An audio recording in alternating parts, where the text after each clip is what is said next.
So because there is so much physical and spiritual power associated with these practices, it really is no wonder that the ruling class would want to control it. And if you look throughout history, there is a very strong correlation between oppressive regimes and sexual suppression.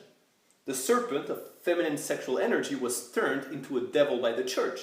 And by church, I mean the political institution, obviously, not the sincere Christians and the true believers of the message of Jesus. The wording of the Bible actually is quite interesting. It goes, the serpent said to the woman, when you eat from the tree of knowledge, because of course the church wants you to believe that knowledge is bad for you, your eyes will be opened and you will be like God. Now, with the Crusades, Christian mystics such as the Knight Templars learned about Hermeticism and the higher dimensions of spirituality from Muslim mystics that are called the Sufis. And they brought this knowledge back to Europe. So the concept of alchemy, which comes from the Arabic, the concepts of philosopher's stone, holy grail, all these like metaphorical and philosophical and spiritual concepts are really metaphors for the quest to reach that divine enlightenment. And of course, the Knight Templars, who brought this knowledge back to Europe, ended up being persecuted, tortured, and burnt alive by the Christian Inquisition. The picture that you can see in the middle shows a statue in the Cathedral of Brussels, where the Virgin Mary crushes the serpent which is associated with Islam. The Islamic society back then was, in fact, much more open to science, human development, and sexuality than the West. And they won't tell you at school that a lot of the Renaissance and subsequent cultural and scientific hegemony of the West was actually inherited from the Muslim world in that period, actually. A lot of the great Renaissance thinkers were interested in these, philosophical questions and alchemical practices that came from the Muslim world. And a lot of the discoveries that, we hear Copernic revolutionized, the way we look at astronomy and all these things. Well, he based most of his works from things that had been done before by Muslim scholars. And by the way, Hermeticism is also present in Judaism, of course. On the left, you can see here the Tree of Life in the Kabbalah, which is the esoteric side of Judaism. The middle column is neutral, the left side is feminine, and the right side is masculine. Each neutral point and each pair of feminine and masculine can be associated with a chakra. So if you count, you have 1, 2, 3, 4, 5, 6, 7, right? So that's those are like the 7 chakras in Buddhism and Hinduism. The lowest point in the Tree of Life represents the material world, and the highest represents the spiritual, just like in the other traditions. And Yesod, the second point located at the level of the second chakra, or the Tantian for that matter, also happens to be linked to sexuality. So a lot of commonalities. And even if you look at some modern science, you find connections to this ancient knowledge, which is universal in the end. So for example, about a century ago, Wilhelm Reich, who was one of Sigmund Freud's brightest students in psychoanalysis, claimed to have identified a life energy of sexual essence, which he called orgon. The word orgon comes from a combination of the word orgasm and the word hormone. He claimed that if that energy were to be channeled properly, this energy would be able to cure about any disease, including cancer. And that you can easily link to Chinese medicine and the way energy heals your body and contributes to your health and power, right? So obviously, if that turned out to be true, that wouldn't necessarily be that certainly wouldn't be good news for the pharmaceutical industry that lives off people's diseases. So long story short, the U.S. government sent the guy to jail where he died, and it burned all his books. Just like they did in the Middle Ages, and just like Hitler himself had done with those same books a couple of decades before. So that's quite interesting. The U.S. government doesn't burn books, very, very often. So there has to be something up with that. And that guy said the following thing: whole societies suffer from a psychosis caused by starving our organic biological impulses. Sexual suppression supports the power of the church, which has sunk very deep roots into the exploited masses by means of sexual anxiety and guilt. It engenders timidity towards authority and binds children to their parents. This results in adult subservience to state authority and capitalistic exploitation. It paralyzes the intellectual critical powers of the oppressed masses because it consumes a greater part of biological energy. Finally, it paralyzes the resolute development of creative forces, and here's another connection to the second chakra, and renders impossible the achievement of all aspirations for human freedom.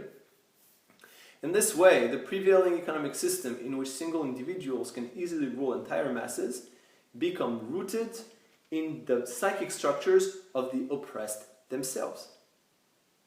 And the masses do associate with this oppression, and they will defend it. They will even fight people who want to help them become more emancipated. And that's actually one of the main reasons why hermetics have always evolved within secret societies. Because the majority cannot stand to see its superstitions challenged. It would lead to question their identity and their ego. So this is not something that they are necessarily willing to hear.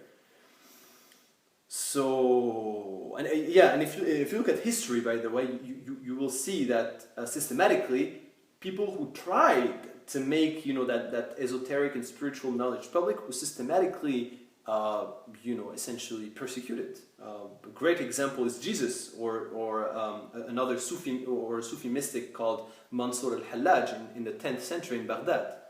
They were both publicly tortured and executed because they simply wanted to spread the message of love.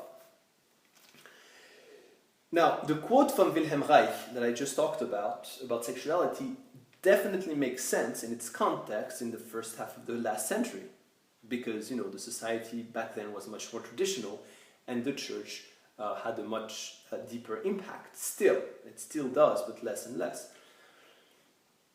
But the thing is that today modern society is much more controlled, as we saw. Like when I explained why we don't have as much brutality today because of the fact that society is extremely controlled. Well, it's the same thing. We don't need as much sexual repression today because there are other ways to control society with the propaganda. So the actual threats to the capitalist system are about non-existent, as we discussed, and the sexual repression is less and less needed to control the people. So what you will find is the opposite, because as we saw, sex and creativity are very closely intertwined. So it actually makes sense for the capitalist society to hypersexualize the masses to increase creativity and productivity. And if you watch a fascinating documentary called The Science of Lust, you will see two groups of men. In that documentary, you can look it up on YouTube. You will see an experiment with two groups of men that were asked to express themselves artistically. The first group had to wait in an empty room, and the second group, they had to wait. In the waiting room, there was an attractive woman waiting with them. And as a result, you could see much more creativity coming from the group which had been sexually stimulated. It's very interesting, and that's again the connection between creativity and sexuality. And in general, if you think about it, there really seems to be a positive correlation between sexual openness and human development. So the trick for the capitalist society is simply to void sex of its spiritual meaning and reinforce the idea that it is a purely materialistic concept in opposition with quote-unquote irrational religion and spirituality. Because by doing so, you kind of channel, this creativity towards materialism, which makes the new society stronger. And that's actually one of the reasons why obscurantist and fundamentalist and extremist religion is the best friend of capitalism, because it will disgust the smarter people to even consider religion and spirituality as an alternative to materialism. So what will happen is that the most interesting people, the people who have the most to contribute in terms of intelligence and creativity, they will see their two options. They will see, I have materialism on one hand and I have this crazy, stupid, intolerant religion on the other hand. Which one am I going to choose? Obviously materialism, because those are the two choices that are put on TV 24 hours for you to choose from. They don't really, give you other options. And that's great, because then the most interesting people all go towards, the materialism way of life, and that keeps strengthening the capitalist system itself. So it's really beautiful. It's very well crafted, and I can't tell if there are people who plan this, if it's really planned by people who are extremely intelligent, or if it's just the way naturally societies evolve. But it's a matter of fact. That's the way it is, right? So now, if you look at love and sex, you can really look at it from three different perspectives, in my opinion. Biologically, scientists have demonstrated that what binds a couple together is a hormone called oxytocin. This hormone of attraction is effective for a few years to allow potential children to be protected by two parents as opposed to just the mother. Because the male and the female are chemically bound by that hormone to stick together by this attraction during the children's infancy, when the children are the most vulnerable. And that's exactly where the quote-unquote chemistry comes from. It's literally like it's chemistry. So that hormone during that couple of years acts like an addictive drug. And when its effect dissipates, it really isn't uncommon for people to realize that they actually hate each other. And the only reason why they stay together is because of that chemical connection or hormonal connection. So unless you trick your body into believing that your partner is different after a few years, maybe by engaging in exciting new adventures with them, for instance, or doing something different that makes you look at him or her in a different light, and it's actually something that's we often hear, from couple therapists. If you don't do that, then this passion is not meant to last, because the effect of the drug dissipates. And since the social pressure of marriage and the spiritual aspect of relationships are, almost irrelevant today, we find ourselves with 50% divorce rates, and it keeps increasing. Because as soon as the effect of the drug disappears, people lose interest to spend time together. And when they do, it's often just because they feel obligated to. Now, socially, it really seems that our sexual behavior is somewhere in between our two closest parents, the chimpanzee and the bonobo. The chimpanzee lives in a patriarchal society dominated by alpha males, where conflicts are resolved with violence, which is reminiscent of traditional society. And the sexual interaction in this traditional society is mostly about the quick gratification of the male, right? It's a male-dominated society. Now, bonobos, on the other hand, live in a matriarchal society where females dominate the males and where conflict are resolved more with cooperation and with open sex. Because violence is more masculine characteristic that is more present in male-dominated society, and sex is more feminine characteristic that is more present in female-dominated societies. And that pretty much is where modern society is taking us. It's a more female-dominated society, and that's where we're going. And there are a lot of clues, that indicates that. For example, the sexual interaction in modern society is getting more and more and more about female gratification as opposed to male gratification, and men have to work a lot more. And men are actually starting to slowly become the oppressed group within modern society. A very tiny example among many, but that's very telling. Look up on YouTube on hidden cameras on the way people in the West react to when a woman is being physically abused and humiliated in public by her partner, and when a man is being physically abused and humiliated in public by his partner. What you will see is that when the woman is the target or the victim, people will intervene and protect the woman. When the man is being abused, people will not do anything, or even worse, they will laugh at the guy. you know? He's a man after all, right? So he probably deserves it. That's very funny because a century ago, it was the woman, it was the other way around. It was the woman who deserved what happened to her. She deserved whatever shit, was happening to her. Today it's starting to change. So all of this, are, just biological and social conditioning, that drives our relationships. And they are not very different from what we see in the animal world. What, in my opinion, sets us apart from animal is really the spiritual dimension of love. Because spiritually, love and sex are about merging opposite spiritual energies to attain enlightenment. It's about forgetting oneself completely for the sake of the other person. It's about finding God or that higher connection with the universe inside and outside simultaneously. Yin-yang, zahir ubatin. Because perfection, once again, is about that harmonious fusion of the opposites. Because beyond our apparent differences, we are all one. And since you, me, God, and the universe are one and the same, whatever energy you send out, you also send in. As above, so below. Hence the concept of karma, for example. What goes around comes around.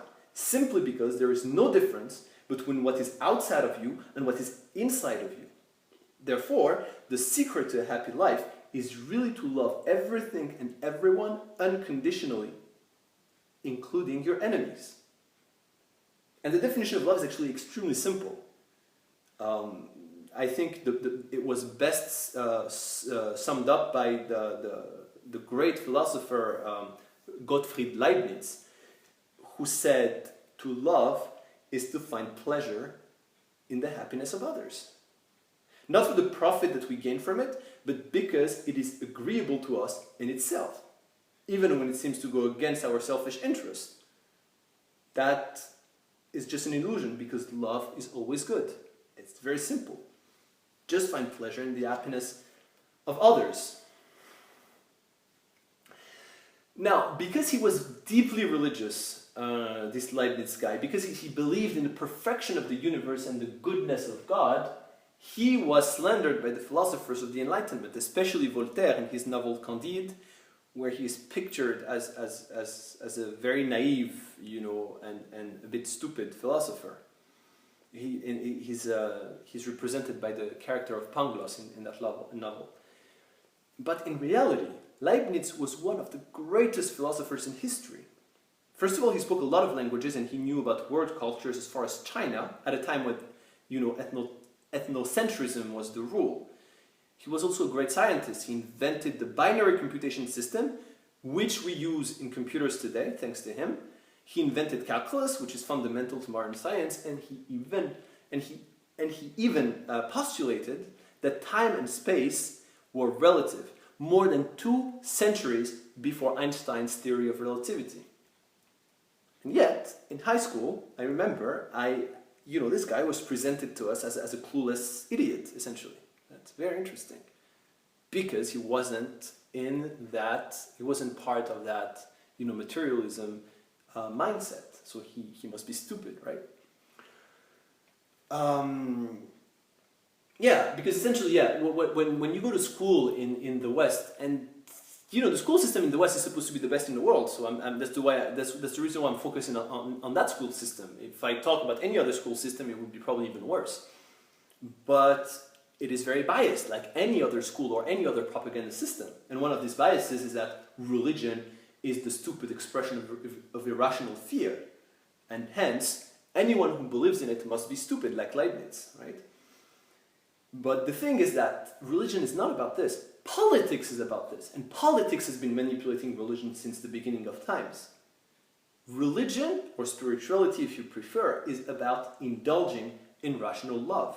That's what it's about.